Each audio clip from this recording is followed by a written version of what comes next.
Bismillahirrahmanirrahim. Assalamualaikum warahmatullahi wabarakatuh. Alhamdulillahirabbil alamin, hamdan syakirin, hamdan na'amin, hamdan yu'afini amahu wa yukafi mujidah. Ya Rabbana lakal hamdu kamin magilil jalali wajhikal karim wa adim sultan. Allahumma salli wa sallim ala sayyidina Muhammad wa ala alihi wa sahbihi ajmain, amma ba'du. Rabbi sahri sadri wa yassir li amri wahlul 'uqdatam min lisani yafqahu qawli. Perkenalkan, nama ulun Muhammad Lutfi dari Fakultas Dakwah dan Ilmu Komunikasi, jurusan Komunikasi dan Penyiaran Islam. Di sini saya akan mempresentasikan tentang sejarah dakwah, yang dimana sejarah dakwah ini mencakup dari 6 poin. Bisa teman-teman lihat di mind mapping yang saya buat. Itu yang pertama, saya akan membahas tentang pengertian ruang lingkup dan fungsi sejarah dakwah. Terus yang kedua, setting sosial bangsa Arab sebelum Islam. Yang ketiga, konsepsi dan posisi sejarah dakwah Rasulullah SAW. Yang keempat adalah sejarah dakwah Rasulullah. Yang kelima, dakwah Islam pada masa Khulafaur Rasyidin. Dan yang keenam adalah dakwah Islam pada masa Daulah Umayyah. Guna untuk melaksanakan tugas middle test sejarah dakwah yang diempu oleh Ibu Rizkiatul Hasanah SOS MSOS selaku dosen pengempu mata kuliah sejarah dakwah. Oke teman-teman, seperti yang ada di PPT yang saya buat, kita yang pertama yaitu membahas tentang pengertian sejarah dakwah. Apa sih sejarah dakwah itu? Teman-teman, perlu kita ketahui bahwa sejarah dakwah berasal dari dua kata, yaitu sejarah dan dakwah.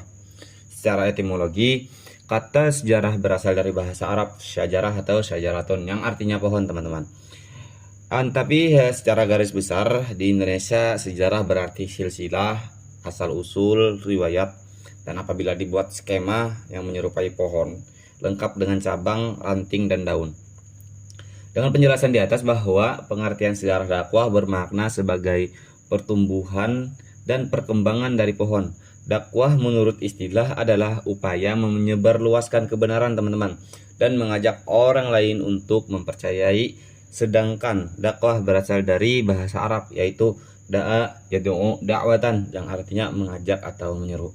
Dengan demikian teman-teman, sejarah dakwah adalah peristiwa masa lampau umat manusia dalam upaya mereka menyeru, memanggil, dan mengajak umat manusia kepada Islam, serta bagaimana reaksi umat yang diseru dan perubahan-perubahan apa yang terjadi setelah dakwah dijalankan, baik secara langsung maupun tidak langsung. Oke, next teman-teman, bisa dilihat video kita membahas tentang fungsi, apa sih fungsi sejarah dakwah. Nah, dalam Al-Quran teman-teman, banyak kisah-kisah yang mengandung nilai-nilai sejarah yang dapat menjadi pelajaran bagi kita sebagai umat manusia, khususnya bagi seorang dai sebelum ia berjuang menyebarkan dakwah di tengah-tengah umat. Adapun fungsi-fungsi yang harus kita ketahui teman-teman, fungsi sejarah dakwah ada beberapa teman-teman, yaitu ada 6. Yang pertama, ini sudah saya rangkumkan. Yang pertama, untuk mengetahui bagaimana perjuangan para rasul dan kegigihan mereka dalam menyebarkan agama tauhid, yaitu agama keesaan. Yang kedua adalah agar kita bisa mengambil pelajaran dari beberapa sahabat Nabi, teman-teman. Dari sahabat Nabi, tabi'in, dan generasi-generasi selanjutnya tentang kegigihan mereka dalam menyebarkan Islam. Semangat juang mereka yang kita ambil, teman-teman. Itu salah satu fungsi dari sejarah dakwah. Yang ketiga adalah mengidentifikasi penyakit umat pada setiap zaman dan mencarikan jalannya. Yang keempat yaitu menentukan sikap yang benar dalam berdakwah dengan bercermin kepada sejarah yang benar. Yang kelima, mengetahui faktor kemajuan dan kemunduran dakwah dari masa ke masa. Dan yang keenam, untuk memupuk semangat perjuangan para dai, teman-teman. Oke, lanjut kepada setting sosial bangsa Arab sebelum Islam. Yang pertama adalah keadaan sosial bangsa Arab sebelum Islam. Bila dilihat dari segi sosiologis dan antropologis, bangsa Arab mempunyai tingkat solidaritas dan budaya yang tinggi. Tingkat solidaritas tinggi itu bisa dilihat dari kehidupan bangsa Arab yang ada di padang pasir, yaitu kaum Baduy. Mereka mempunyai perasaan kesukaan yang tinggi karena sukuisme itulah yang akan melindungi keluarga atau warga atau suku mereka. Hal ini disebabkan terutama karena di padang pasir tidak ada pemerintahan atau suatu badan resmi yang dapat melindungi rakyat teman-teman, atau warga negaranya pada saat itu. Jadi penganiayaan, tindakan sewenang-wenang dari siapa saja, kabilah atau suku itulah yang mengikat warganya dengan ikatan-ikatan darah keturunan teman. Oke, darah keturunan itu bisa kita sebut ikatan kesukuan. Kabilah itulah yang berkewajiban melindungi warganya, dan orang-orang menggabungkan diri atau perlindungan kepadanya. Bila salah seorang dari warganya atau dari pengikut-pengikutnya dianiaya atau dilanggar haknya, maka menjadi kewajiban atas kabilah atau suku untuk membela. Oleh karena itu teman-teman, dikatakan bahwa masyarakat Arab suka berperang, karenanya perperangan antar suku sering terjadi. Ahmad Hasari dalam bukunya Dedi Supriyadi Sejarah Peradaban Islam menjelaskan bahwa penduduk Arab kuno yang mereka berpegang pada aturan kabilah atau suku dalam kehidupan sosial. Sementara penduduk Arab kota atau madani adalah orang-orang yang melakukan perdagangan dan sibuk dengan berpergian, dan mereka juga berpegang teguh pada aturan kabilah atau suku. Selain itu, bangsa Arab merupakan bangsa pencinta syair teman-teman. Penyair-penyair itu banyak dari Arab. Mereka sangat berpengaruh terhadap masyarakat. Rakyat bangsa tersebut mempunyai kebiasaan, yaitu pegalaran puisi yang diselenggarakan di pasar-pasar seperti Ukats dan Julmats. Biasanya syair-syair atau puisi yang baik itu mereka gantung di Ka'bah dan berhala kebesaran mereka. Di kalangan bangsa Arab terdapat beberapa kelas masyarakat yang kondisinya berbeda antara yang satu dengan yang lain. Lanjut kepada pembahasan ruang lingkup sejarah dakwah. Pembatasan ruang lingkup kajian dakwah berangkat dari jawaban-jawaban yang hadir karena pertanyaan-pertanyaan, yaitu kapan sih dakwah Islam dimulai? Setidaknya ada dua pendapat besar tentang permulaan dakwah, yaitu yang pertama dari penelitian yang menjadikan permulaan dakwah adalah pada masa Rasulullah SAW. Pendapat ini merujuk pada terminologi khususnya pada dakwah Islamiyah, bahwa Islam adalah agama yang dibawa oleh Nabi Muhammad SAW. Bagi peneliti yang berpendapat bahwa sejarah dakwah Islam dimulai sejak adanya Rasul, mereka memulai kajiannya dari dakwah Nabi Nuh alaihissalam, adalah karena Nuh merupakan Rasul pertama yang diceritakan oleh Allah dalam Al-Quran tentang aktivitas dakwah. Sedangkan aspek kesejarahannya diceritakan adalah aktivitas umat dalam memenuhi pemerintah Allah Subhanahu wa Ta'ala. Untuk menyebarkan agama, membina masyarakat, melakukan transformasi budaya sosial, memelihara agama, dan mempertahankannya dari serangan-serangan musuh Islam. Peneliti yang lain berpendapat bahwa permulaan dakwah adalah sejak diutusnya para nabi dan rasul. Pendapat ini merujuk pada terminologi dakwah umum dari dakwah Islamiyah, bahwa dakwah para nabi hakikatnya adalah satu. Seluruh rasul telah menyampaikan Islam dalam arti yang luas. Oke. Sebelum lanjut, kita harus mengetahui dulu teman-teman tentang setting sosial bangsa Arab sebelum Islam. Ini adalah materi kedua, materi selanjutnya dari mind mapping yang saya buat tadi. Oke, setelah Allah mengutus Nabi Muhammad SAW, dalam bentuk pernikahan dihapus teman-teman. Bentuk pernikahan yang dulu bangsa Arab laksanakan itu dihapus dan diganti dengan pernikahan ala Islam. Di antara kebiasaan yang sudah dikenal bangsa Arab pada masa jahiliyah ialah yaitu poligami tanpa ada batasan maksimal. Berapapun banyaknya istri yang dikehendaki, bahkan mereka bisa menikahi dua wanita yang bersaudara teman-teman. Mereka juga bisa menikahi janda bapaknya, entah karena cerai atau karena ditinggal mati.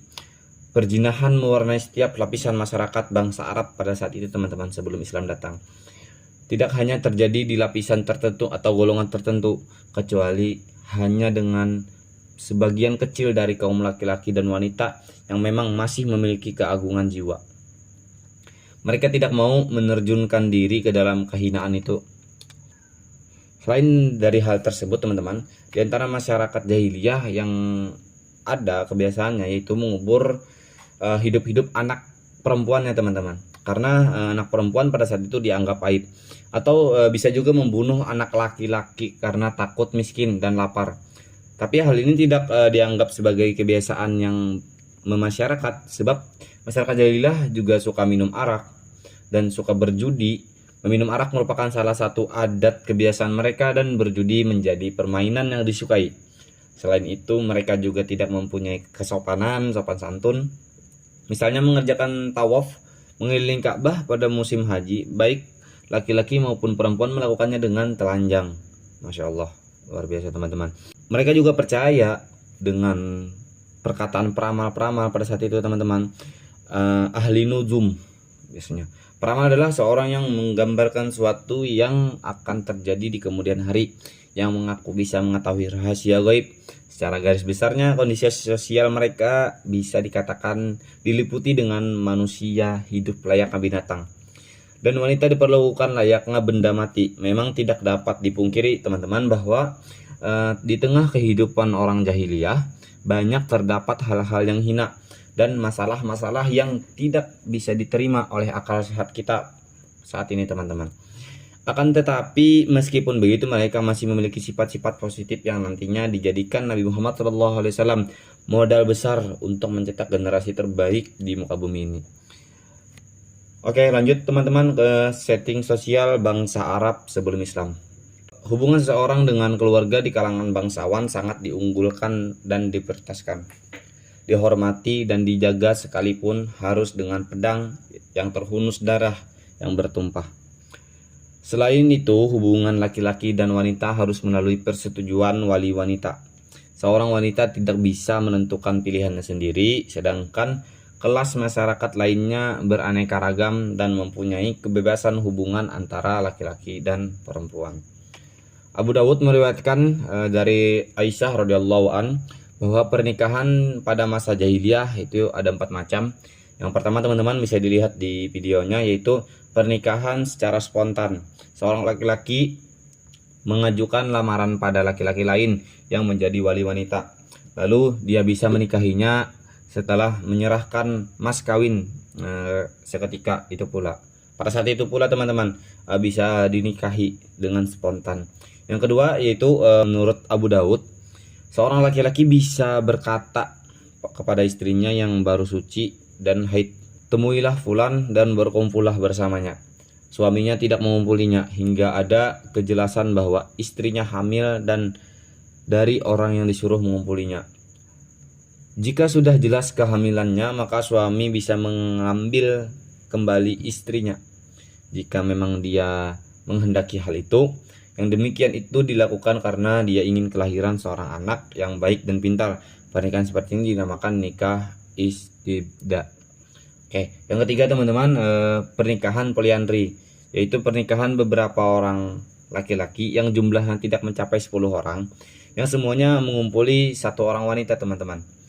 Setelah wanita itu hamil dan melahirkan bayinya, maka selang beberapa hari kemudian dia mengundang semua laki-laki yang berkumpul di hadapannya. Lalu dia bisa menunjuk siapapun yang dia sukai antara mereka seraya menyebutkan namanya, lalu laki-laki bisa mengambil bayi itu.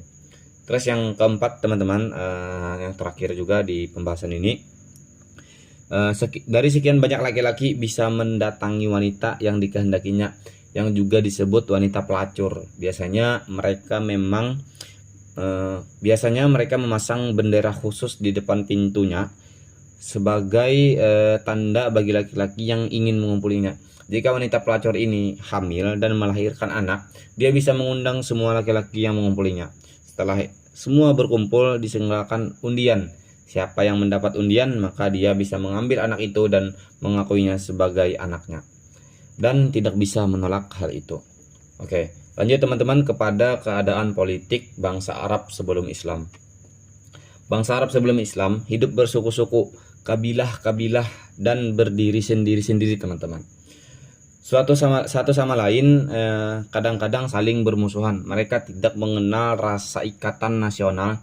Yang ada pada mereka hanyalah ikatan kabilah. Dasar perhubungan dalam kabilah itu ialah pertalian darah. Pada hakikatnya kabilah-kabilah ini mempunyai pemuka-pemuka yang memimpin kabilah tersebut. Dan kabilah adalah sebuah pemerintahan kecil yang asas eksistensinya politiknya adalah kesatuan fanatisme, adanya manfaat secara timbal balik untuk menjaga daerah dan mengundang musuh dari luar. Kedudukan pemimpin kabilah di tengah-tengah kaumnya seperti halnya seorang raja. Anggota kabilah harus mentaati apapun pendapat pemimpinnya, baik itu seruan damai ataupun perang. Dia mempunyai kewenangan hukum dan otoritas pendapat seperti layaknya pemimpin diktator yang dipaksa, sehingga ada kalanya jika seorang pemimpin murka, sekian ribu mata pedang itu ikut bicara. Persaingan untuk mendapatkan kursi pemimpin atau kepemimpinan yang memakai sistem keturunan paman kerap membuat mereka bersikap lemah lembut, teman-teman. Bersikap lemah lembut, bersikap manis di hadapan orang banyak, seperti bermurah hati, menjamu tamu, menjaga kehormatan, memperlihatkan keberanian, membela diri dari serangan orang lain, hingga tak jarang mereka mencari-cari yang siap memberikan sanjungan dan pujaan tatkala berada di hadapan orang banyak. Terlebih lagi teman-teman, para penyair yang memang menjadi penyambung lidah setiap kabilah pada masa itu. Hingga kedudukan para penyair itu sama dengan kedudukan orang-orang yang sedang bersaing mencari simpati. Pemuka atau pemimpin kabilah mempunyai hak-hak istimewa, teman-teman, yaitu mendapatkan 1/4 bagian dari harta rampasan perang. Yang kedua, harta rampasan itu untuk dirinya sendiri sebelum adanya pembagian. Pemerintahan pada mulanya berada di tangan dua suku yang berkuasa, yaitu suku Jurhum sebagai pemegang kekuasaan politik, dan suku Ismail atau keturunan Nabi Ibrahim sebagai pemegang kekuasaan atas Ka'bah. Kekuasaan politik kemudian pindah ke suku Hujafah dan akhirnya ke suku Qurshdi. Di bawah kepemimpinan Qusay, suku terakhir inilah yang kemudian mengatur urusan-urusan politik dan urusan-urusan yang berhubungan dengan Ka'bah. Semenjak itu suku Quraisy menjadi suku yang mendominasi masyarakat Arab. Ada 10 jabatan teman-teman yang dibagikan kepada kabilah-kabilah asal suku Quraisy, yaitu hijabah, penjaga kunci Ka'bah, siqayah, penjaga air mata Jam-Jam, digunakan untuk para penziarah, diyat, kekuasaan hakim sipil kriminal, sifarah, kuasa usaha negara atau duta, jiwa jabatan ketentraman, rifadah, pengurus pajak untuk orang miskin, nadwah, jabatan ketua dewan, khaimah, pengurus balai musyawarah, hajimah, jabatan administrasi dan keuangan, dan ajlam, penjaga panah, peramal untuk mengetahui pendapat dewa-dewa. Mengutip dari pengertian konsepsi dari Kamus Besar Bahasa Indonesia atau KBBI, yaitu adalah rancangan atau diabstrakkan dari peristiwa konkret, dikaitkan dengan konsepsi secara sempit adalah perkembangan. Konsepsi sejarah dakwah Nabi adalah berdasarkan kepada petunjuk Allah Subhanahu wa Ta'ala yang berupa wahyu atau Al-Quran, yang secara berangsur-angsur Allah Subhanahu wa Ta'ala turunkan. Rasulullah Shallallahu Alaihi Wasallam dalam melaksanakan tugas-tugas dakwahnya, yaitu secara bertahap, teman-teman, yang artinya perkembangan dakwah Nabi itu secara konsep yaitu menyebarkan pesan-pesan ilahiyah, di mana Allah Subhanahu wa Ta'ala mengutus beliau sebagai rahmatan lil alamin. Wa ma arsalnaka ila rahmatan lil alamin. Dengan dibekali kebaikan, ketakwaan, keikhlasan dan akhlak mulia, posisi sejarah dakwah Nabi ini terbagi menjadi 2 tempat, yaitu sesuai periode tahun kenabian, yaitu Mekah dan Madinah. Konsepsi dakwah Nabi di Mekah itu dilakukan secara sembunyi-sembunyi, teman-teman, dan terang-terangan. Jadi ada 2, teman-teman, secara sembunyi dan secara terang-terangan itu di Mekah. Dan di Madinah, Nabi Muhammad SAW dan para sahabat memperluas Islam dengan meninggalkan situs sejarah yang menandakan sejarah perjuangan dakwah Nabi Muhammad SAW. Konsepsi sejarah dakwah Nabi Muhammad yaitu dakwah secara sembunyi-sembunyi yang hanya dilakukan di sekitar lingkungan rumah, kerabat dekat, dan sahabat saja teman-teman. Terus hal yang dilakukan Nabi Muhammad adalah dengan cara umum, yaitu mendidik, membimbing, membina, dan mengarahkan serta menetapkan hatinya serta memantapkan hatinya dalam kesuksesan dakwah. Pada 5 tahun pertama, beliau mengajarkan pengetahuan dasar sifat-sifat Allah Subhanahu wa taala dan keterangan mengenai dasar akhlak Islam. Orang-orang yang pertama menyatakan keislamannya teman-teman pada saat itu adalah dari kalangan rumah tangganya sendiri, yaitu Khadijah selaku istri beliau, Ali bin Abi Thalib ketika masih umur 10 tahun, dan Zaid anak angkat dari Nabi Muhammad SAW. Dan juga rekan-rekannya yang pertama kali masuk Islam adalah Abu Bakar atau Ummu Aiman dan Ummu Aiman. Latar belakang terjadinya dakwah secara sembunyi-sembunyi ini dikarenakan pada masa itu teman-teman, kaum Quraisy terkenal dengan sangat terikat atau fanatik dan kuat mempertahankan kepercayaan jahiliyah, agama berhala, dan bahwa mereka bersedia mati untuk itu teman-teman. Pada konsep yang dilakukan oleh Nabi Muhammad SAW pada metode sembunyi ini mendapatkan hasil yang cukup memuaskan ya teman-teman, karena berhasil mengislamkan beberapa teman dekatnya, antara lain yaitu Abd Amr bin Auf atau kita kenal dengan nama luar biasanya dengan nama panggilannya Abdurrahman bin Auf, Abu Ubaidah bin Jarrah, Utsman bin Affan, Zubair bin Awam, Sa'ad bin Abi Waqqas, dan Talhah bin Ubaidillah. Melihat dari perkembangan yang cukup signifikan yang dilakukan kurang lebih 4-5 tahun teman-teman, dakwah ini dilakukan, namun nyatanya dakwah ini berlangsung lamban karena tidak banyak orang yang berhasil diislamkan. Oke, maka dari itu teman-teman, dakwah dengan cara sembunyi-sembunyi itu berakhir ketika turun perintah agar Nabi Muhammad SAW menjalankan dakwah secara terang-terangan, yaitu dalam Quran surah Asy-Syura ayat 124 dan Quran surah Al-Hijr ayat 94. Langkah-langkah selanjutnya setelah berakhir dakwah secara sembunyi-sembunyi, beliau mulai mendatangi rumah penduduk dan mengajak mereka untuk beribadah kepada Allah Subhanahu wa taala, untuk meninggalkan penyembahan berhala yang tidak mendatangkan manfaat dan mencegah mudarat bagi manusia.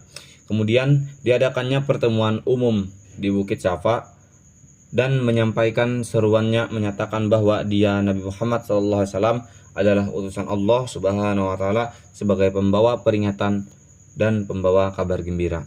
Kemudian perintah melaksanakan sholat teman-teman, membaca, menghafal wahyu yang turun, dan saling menyapa satu sama lain dengan mengucapkan Assalamualaikum. Dengan demikian, konsepsi sejarah dakwah Nabi yaitu pertama membebaskan dari kepercayaan yang selama ini dianut oleh bangsa-bangsa Arab pada saat itu. Kedua, orang diajak untuk berpikir teman-teman secara rasional dan mengadakan perbandingan secara sistematis.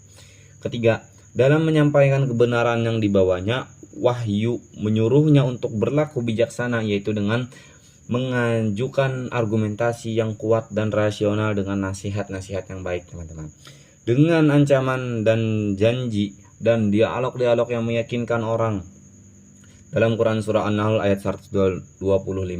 Maka dari itu cara yang diterapkan oleh beliau dapat menggugah masyarakat untuk berpikir dalam memandang segala sesuatu dalam sistem kepercayaan mereka. Kemudian turun lagi perintah Allah Subhanahu wa taala untuk hijrah ke kota Madinah. Rasulullah beserta para sahabatnya hijrah ke Madinah. Sebelum ke Madinah mereka mampir ke Quba selama 4 hari dan mendirikan masjid di Quba. Masjid yang pertama dalam sejarah Islam yaitu adalah Masjid Quba teman-teman. Masjid ini dijadikan sebagai tempat sholat dan tempat menyusun tugas-tugas dakwah. Pembangunan Masjid Quba berjalan dengan lancar dan Nabi Muhammad SAW pun ikut mengulurkan tangan dalam menyelesaikan pembangunannya.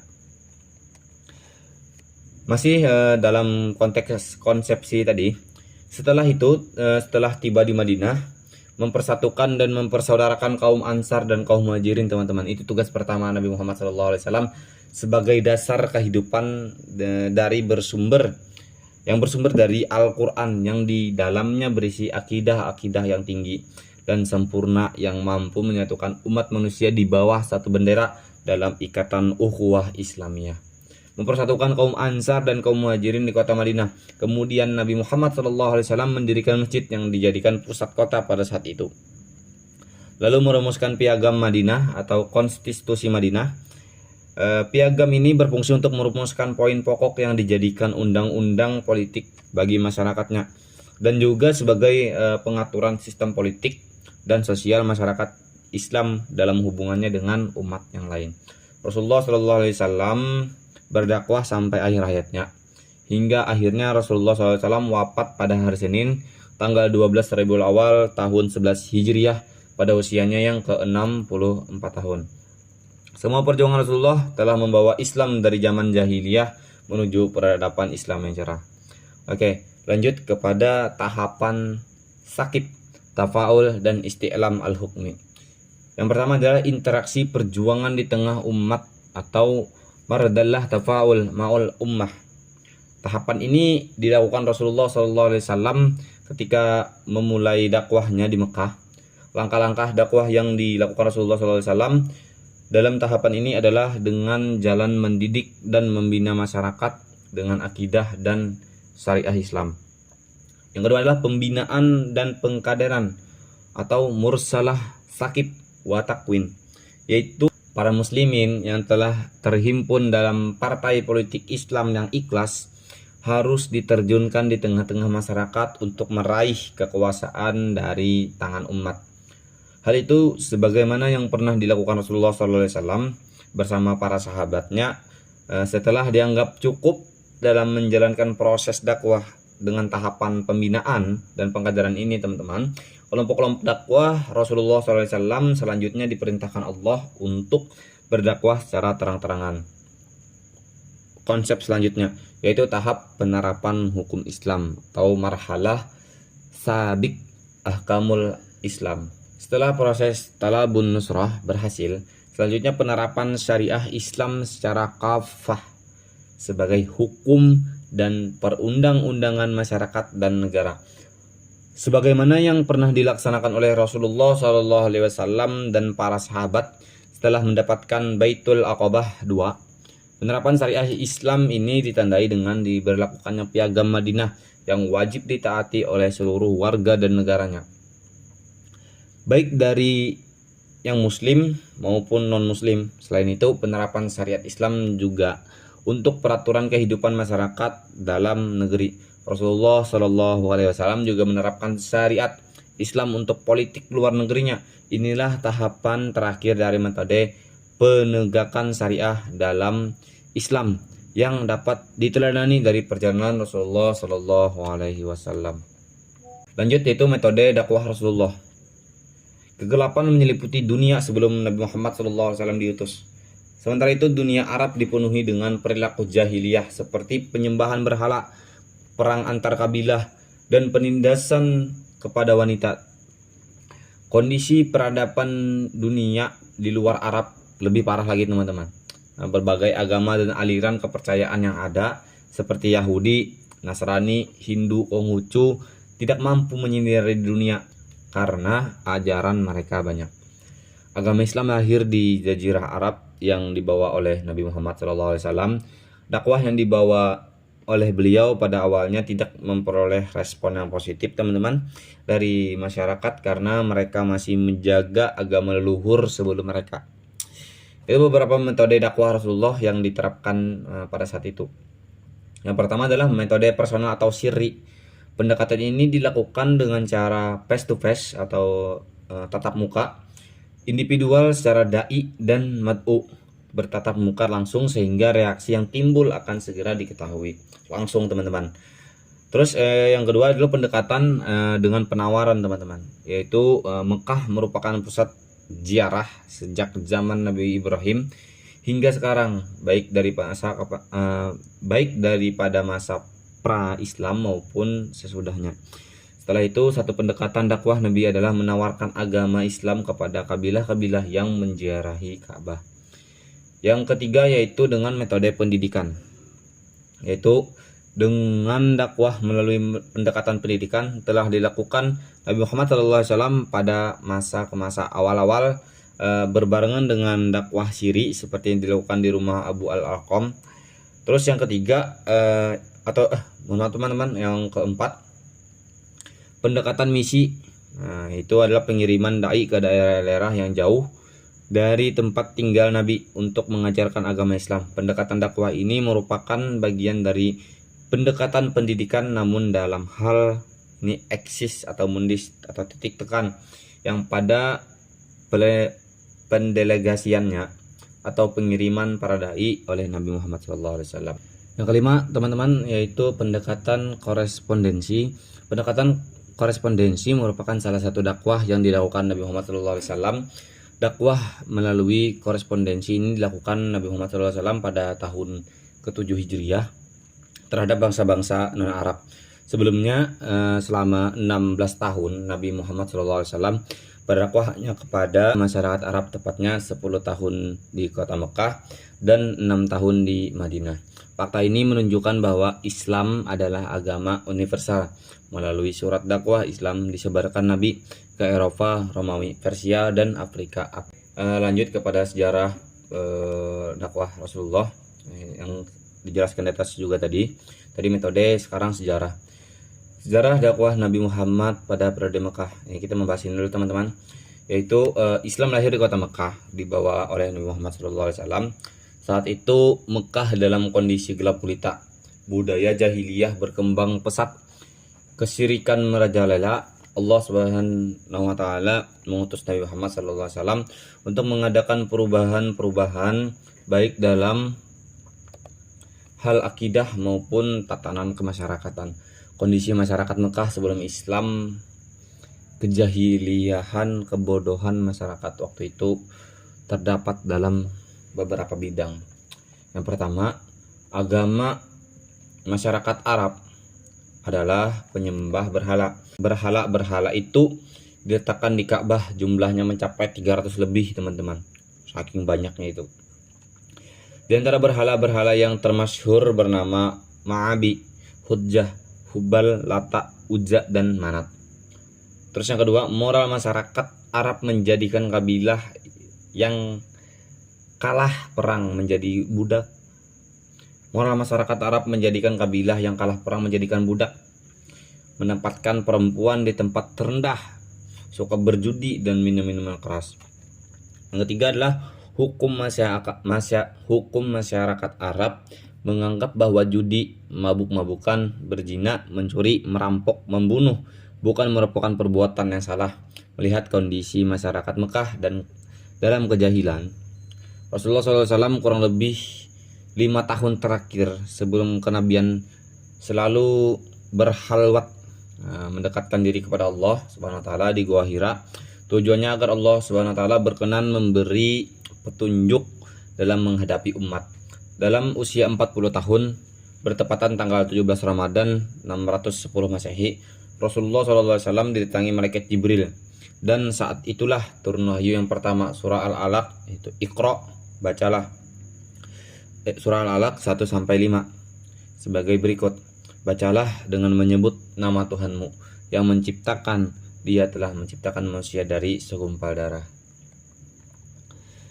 Lanjut ke teman-teman kepada strategi dakwah Rasulullah pada periode Mekah. Itu yang pertama, dakwah secara sembunyi-sembunyi, lebih kurang selama 3 tahun, dimulai dari mengajak anggota keluarga, sahabat, dan orang-orang terdekat. Yang kedua, dakwah secara terang-terangan. Rasulullah menyampaikan dakwah mengajak kepada tauhid, ya teman-teman. Pada saat itu langsung ke tauhid, iman kepada Allah Subhanahu wa taala, iman kepada hari kiamat, menentang khurafat dan kemusyrikan, menjelaskan kedudukan berhala yang tidak dapat memberi manfaat, bahkan memberikan mudarat aja, teman-teman. Menyadarkan mereka untuk tunduk dan pasrah total kepada Allah Subhanahu wa taala. Dakwah Rasulullah SAW yang terang-terangan ini mendapat pertentangan yang sangat hebat, ya. Lanjut teman-teman, reaksi kaum kafir Quraisy terhadap dakwah Rasulullah. Jadi pada saat itu kaum kafir Quraisy, terutama pada para bangsawan pada saat itu, teman-teman, sangat keberatan dengan ajaran yang persamaan hak dan kedudukan itu teman-teman, antara semua orang. Mereka mempertahankan tradisi hidup berkasta-kasta dan dalam bermasyarakat. Mereka juga ingin mempertahankan perbudakan, sedangkan ajaran Rasulullah SAW atau yang kita kenal dengan Islam melarangnya. Kaum kafir Quraisy menolak dengan keras ajaran yang adanya kehidupan setelah mati, yakni hidup di alam kubur dan di alam akhirat. Mereka merasa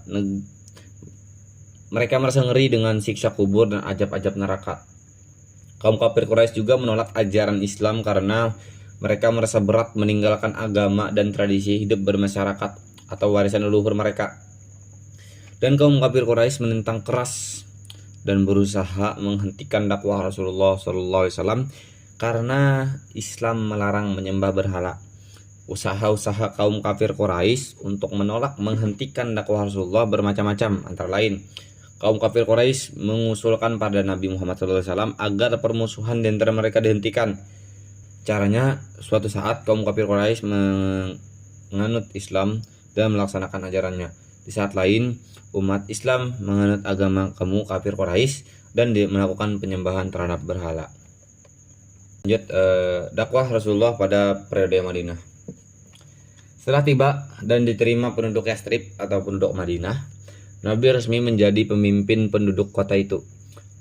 Babak baru dalam sejarah Islam dimulai pada saat itu. Berbeda dengan periode Mekah, pada periode Madinah, Islam merupakan kekuatan politik. Ajaran Islam yang berkenaan dengan kehidupan masyarakat banyak turun di Madinah. Nabi Muhammad SAW mempunyai kedudukan bukan saja sebagai kepala agama, tapi juga sebagai kepala negara. Dengan kata lain, dalam diri Nabi Muhammad terkumpul dua kekuasaan spiritual dan kekuasaan duniawi. Kedudukannya sebagai Rasul secara otomatis merupakan kepala negara.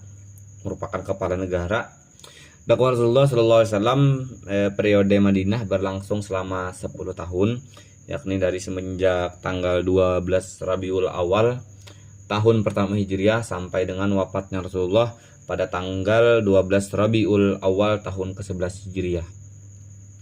Materi dakwah yang disampaikan Rasulullah SAW pada periode Madinah, selain ajaran Islam yang terkandung dalam 89 surat Makkiyah dan hadis periode Mekah, juga ajaran Islam yang terkandung dalam 25 surat Madaniyah dan hadis periode Madinah. Adapun ajaran Islam periode Madinah umumnya ajaran Islam yang tentang masalah sosial kemasyarakatan. Strategi dakwah Rasulullah di Madinah. Pokok-pokok yang dijadikan strategi dakwah Rasulullah periode Madinah adalah yang pertama, yaitu berdakwah mulai dari diri sendiri. Maksudnya, sebelum mengajak orang lain meyakini kebenaran dalam mengamalkan ajarannya, maka terlebih dahulu orang-orang yang berdakwah itu harus meyakini kebenaran Islam dan mengamalkannya. Terus yang kedua, dengan cara metode melaksanakan dakwah sesuai dengan petunjuk Allah Subhanahu wa taala dalam surah An-Nahl ayat 125 yang artinya, serulah manusia kepada jalan Tuhanmu dengan hikmah dan pengajaran yang baik, dan bantahlah mereka dengan cara yang baik. Sesungguhnya Tuhanmu dialah yang lebih mengetahui tentang siapa yang tersesat dari jalannya, dan dialah yang lebih mengetahui orang-orang yang mendapat petunjuk. Quran surah An-Nahl ayat 16, Quran ke-125 ayat 100. Quran surah An-Nahl surah ke-16 ayat 125. Yang ketiga adalah usaha Rasulullah dalam mewujudkan masyarakat Islam seperti tersebut adalah, yang pertama, membangun masjid, yang kedua, mempersaudarakan kaum muhajirin dan ansar, yang ketiga, perjanjian dengan masyarakat Yahudi Madinah. Oke teman-teman, bisa dilihat di video slide yang saya tunjukkan, ada penjelasan lebih lengkapnya. Terus dakwah Islam pada masa Khulafaur Rasyidin, teman-teman. Ini adalah materi kelima dari mind mapping yang saya buat di atas. Gerakan dakwah yang dilakukan pada masa Khulafaur Rasyidin. Dakwah Islam pada masa Abu Bakar As-Siddiq. Abu Bakar memerintah selama 2,5 tahun, tepatnya 2 tahun 3 bulan 20 hari. Walau masa pemerintahnya sangat singkat teman-teman, namun syarat dan amal serta jihad di saat Abu Bakar memerintah. Tiba-tiba Madinah dikejutkan oleh gerakan yang menggerogoti sistem Islam yang meluas hampir semenanjung Arabia. Bentuk gerakan tersebut ialah murtad dari agama Islam karena mengikuti nabi palsu, yaitu Musailamah al-Kadzab, Laihah al-Asad, dan al-Wasat al-Anasi dari Yaman. Kemudian muncul keengganan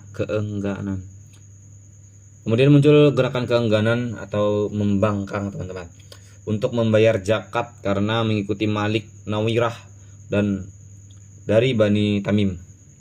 Selain menghadapi rongrongan dari dalam Islam sendiri, Abu Bakar juga melakukan ekspansi wilayah keluar daerah antara hingga mencapai Basrah, Qatar, Kuwait, Irak, bahkan hingga daerah kekuasaan Kekaisaran Romawi yang meliputi Mesir, Syria, dan Palestina. Lanjut teman-teman, keadaan agama bangsa Arab sebelum Islam. Tadi sudah kita singgung di atas beberapa kebiasaan jahiliyah, kebiasaan buruk yang dilakukan bangsa Arab sebelum datangnya Islam. Sebelum kedatangan Islam, ada banyak agama di Arab, yaitu termasuk Yahudi dan Kristen. Bahkan selama periode jahiliyah, mayoritas penduduk Jazirah Arab menyembah berhala. Sementara sebagian kecil dari mereka adalah orang-orang Yahudi di Yatrib, Yaman, Kristen Najran di Arab Selatan, dan beberapa di Mekah yang beragama Hanif. Agama dengan pertama kali didirikan oleh Amru bin Luhai dari Syam ke Mekah dan diakui sebagai agama baru oleh Bani Khuz'ah, keturunan Amru yang bertanggung jawab atas Ka'bah pada saat itu.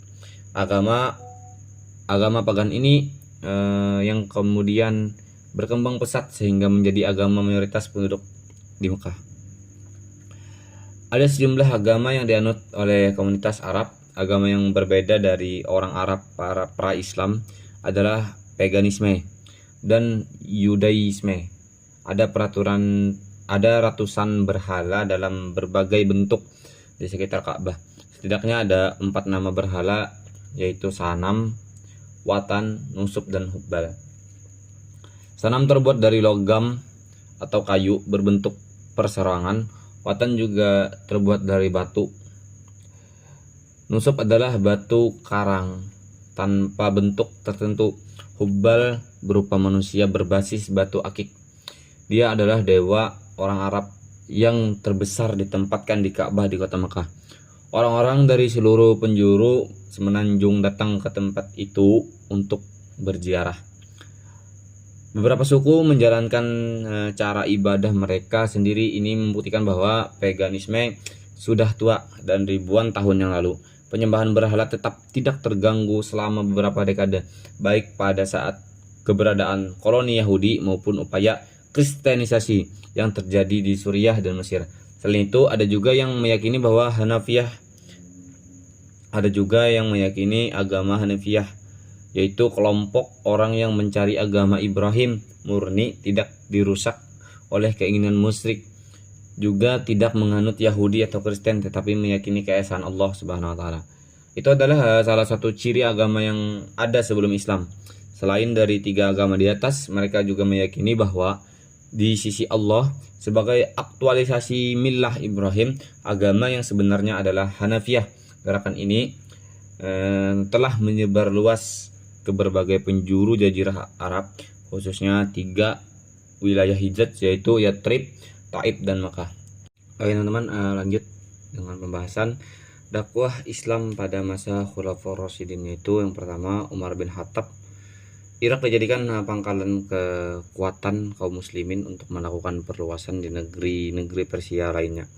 Irak juga pada saat itu meliputi ke kawasan Kufah, ibu kota Islam pada masa Ali. Kemudian Baghdad, ibu kota Islam pada masa Abbasiyah. Dan Samra yang didirikan pada masa Mustasyim. Setelah Irak ditaklukkan, kemudian negeri-negeri lain pun di Persia juga ditaklukkan. Di antaranya negeri-negeri di seberang sungai. Dengan demikian habislah riwayat imperium Persia ketika Khalifah Abu Bakar meninggal sedang berlangsung di Syam di bawah komando Khalid bin Walid, dibantu oleh Abu Ubaidah dan Jarrah, Ammar bin As, Yazid bin Abi Sufyan, Surah bil Ibnu Hasanah. Ketika Umar diangkat menjadi khalifah, beliau mengangkat Abu Ubaidah sebagai panglima tertinggi untuk kawasan Syam. Dakwah Islam pada masa Utsman bin Affan. Kita lanjut teman-teman, yaitu dakwah Islam pada masa Utsman bin Affan. Itu yang pertama dilakukan Utsman bin Affan adalah perluasan wilayah. Yang kedua sosial budaya. Yang ketiga penetapan mushaf Utsmani. Itu teman-teman di video bisa dibaca. Sudah saya tuliskan beberapa poin di situ untuk lebih lengkapnya.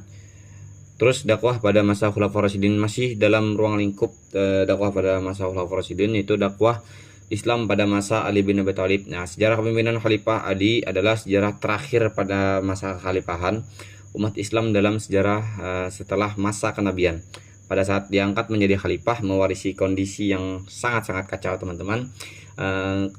Ketegangan politik terjadi akibat pembunuhan Khalifah Utsman. Seluruh jabatan gubernur saat itu hampir seluruhnya diduduki oleh keluarga Umayyah.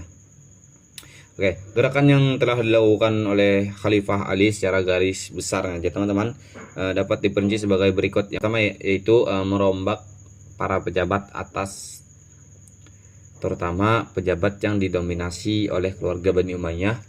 Terus yang kedua yaitu menyamakan kedudukan seorang di mata hukum. Lanjut teman-teman, dakwah pada masa Daulah Umayyah, dimana ini adalah materi terakhir ya teman-teman di pembahasan kali ini, yaitu dakwah Islam pada masa Daulah Umayyah. Perkembangan pada dinasti Umayyah dapat dikatakan memiliki banyak kegiatan baik yang sifatnya dalam maupun luar. Di dalam kehidupan tindakan pembinaan dan konsolidasi, sedang keluar merupakan usaha pelebaran wilayah dakwah. Said Qutb mengatakan kalau bukan karena kekuatan besar yang dimiliki watak agama ini, saya masa-masa pemerintahan Bani Umayyah dapat dijadikan jaminan bagi lenyapnya Islam di muka bumi. Perspektif penerimaan negatif dari sejarawan Islam terhadap dinasti Umayyah yang telah menjadikan suatu dinas atau mulk sebuah istilah dengan konotasi tirani, bukan khalifah sejati, khilafah. Karena dalam argumentasinya Khalifah Umayyah menyebut diri mereka bukan sebagai khalifatur Rasulullah, khalifahnya Rasulullah, penerus utusan Allah, melainkan dinasti Umayyah merupakan khalifatullah, wakil Allah. Ini bukan berarti menafikan bahwa apa yang dihasilkan oleh dinasti Umayyah berlangsung sampai 1 abad telah banyak memberi kontribusi yang sangat besar terhadap perkembangan Islam ke seluruh dunia, sebagaimana membuka wilayah dakwah baru dengan bidang kajian dan penulisan ilmiah, memakmurkan masjid dengan kajian keagamaan, pemurnian dan tindakan bahasa Arab, pengumpulan penulisan dan peletakan dasar-dasar metodologis hadis di bidang hukum Islam. Lanjut teman-teman, dakwah Islam pada masa Daulah Umayyah masih pada konteks yang sama, cuma slide dan PPT yang berbeda. Kita lanjut kepada pengembangan dan pembinaan ilmu pada Daulat Bani Umayyah. Dakwah Islamiyah ini berada di jalan yang lampang ke arah pengembangan teman-teman, dan perluasan bidang-bidang ilmu dengan bahasa Arab seperti media, dan perluasan bidang-bidang ilmu dengan bahasa Arab sebagai medianya teman-teman. Ilmu-ilmu pengetahuan yang dikembangkan dibina ialah seperti ilmu qiraat, ilmu tafsir, ilmu hadis, fikih, nahwu, tarik, dan ilmu geografi. Dan itu penerjemahan terus dilakukan dalam berbagai disiplin ilmu yang terjadi dari berbagai bahasa dalam bahasa Arab. Di antara buku-buku yang diterjemahkan antara lain yaitu mengenai kimia, teman-teman, fisika, astronomi, falak, kedokteran, dan lain-lain, teman-teman. Oke, lanjut kepada pemikiran di bidang ekonomi pada masa Daulah Umayyah. Pemikiran di bidang ekonomi. Pemikiran serius terhadap penerbitan dan pengaturan uang dalam masyarakat Islam muncul pada masa Abdul Malik bin Marwan. Beliau mengubah mata uang Byzantium dengan Persia di beberapa daerah yang dikuasai Islam. Hal ini didasarkan pemikiran bahwa mata uang selain memiliki nilai ekonomi juga sebagai pernyataan kedaulatan dinasti Islam. Selain itu, Khalifah Abdul Malik dalam hal pajak dan zakat memberikan kebijakan dengan memberlakukan kewajiban bagi umat Islam untuk membayar zakat dan bebas dari pajak lainnya. Hal inilah yang mendorong orang-orang non-muslim menolak agama Islam. Namun hal ini menimbulkan masalah bagi perekonomian negara. Karena di satu sisi, perpindahan agama mengakibatkan berkurangnya sumber pendapatan negara dari sektor pajak. Masa Khalifah Umar bin Abdul Aziz diterapkannya kembali ajaran-ajaran Islam secara utuh dan menyeluruh, mengumumkan dan menyerahkan seluruh harta kekayaan diri dan keluarganya yang tidak wajar pada kaum muslimin melalui Baitul Mal. Oke teman-teman, selesai sudah pembahasan kita tentang sejarah dakwah. Saya selaku pemateri pada saat ini memohon maaf apabila ada kesalahan. Ihdinas siratal mustaqim. Saya pamit undur diri. Wallahu muwaffiq ila aqwamit thoriq. Wassalamualaikum warahmatullahi wabarakatuh.